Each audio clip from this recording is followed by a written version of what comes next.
Arnaud Poivre d'Arvor, le célèbre fils de Patrick Poivre d'Arvor, a pris la parole dans les colonnes de Télé Loisirs ce mardi 7 novembre 2023. Il a expliqué pourquoi il ne s'est pas entièrement destiné à une carrière devant les caméras, comme son père. Patrick Poivre d'Arvor est dans la tourmente. Depuis plusieurs années maintenant, l'ancien visage du JT de TF1 fait l'objet d'accusations de viol. Des faits qu'il a niés au début de l'affaire, sur le plateau de Quotidien. Mais les témoignages accablants se sont succédés. Le 9 mai 2022, Mediapart dévoilait les témoignages de 20 femmes qui accusaient toutes Patrick Poivre d'Arvor de viol ou d'agression sexuelle. Après ces accusations, les regards se sont rapidement tournés vers ses proches. Claire Chazal avait défendu son ex et avait réfuté toutes les accusations. Le 31 août 2023, c'est son fils Arnaud Poivre d'Arvor qui prenait la parole pour la première fois dans les colonnes de Ciné Télé Revue.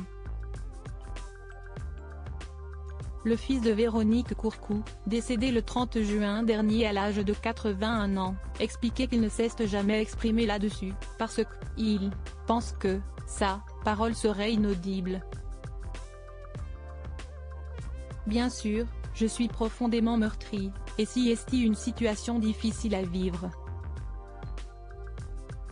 Je risque d'être critiqué et mon point de vue pourrait être mal interprété. Alors je garde le silence et mon sang-froid. Il avait ensuite ajouté, ces jugements lapidaires peuvent avoir une influence sur certaines enquêtes.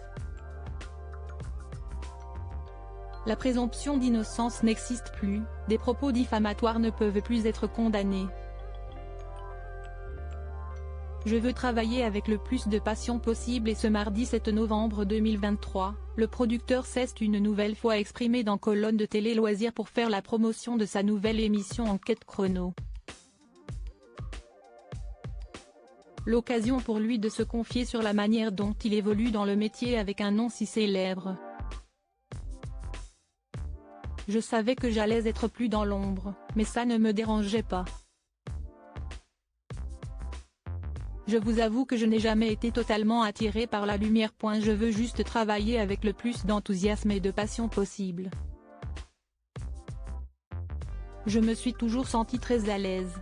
Le faire avec un peu plus de discrétion, que mon père, note de la rédaction, ne me dérange pas, a-t-il confié dans un premier temps. Et pour cause. Ce n'est pas totalement mon père qui m'a inspiré. Mais oui, d'une certaine façon. Forcément enfant j'ai été baigné dans ce milieu, a-t-il révélé, expliquant qu'il s'est davantage laissé bercer par Alain Decaux et Pierre Bellemare, qui étaient de formidables conteurs. Des hommes dont le talent n'était plus approuvé.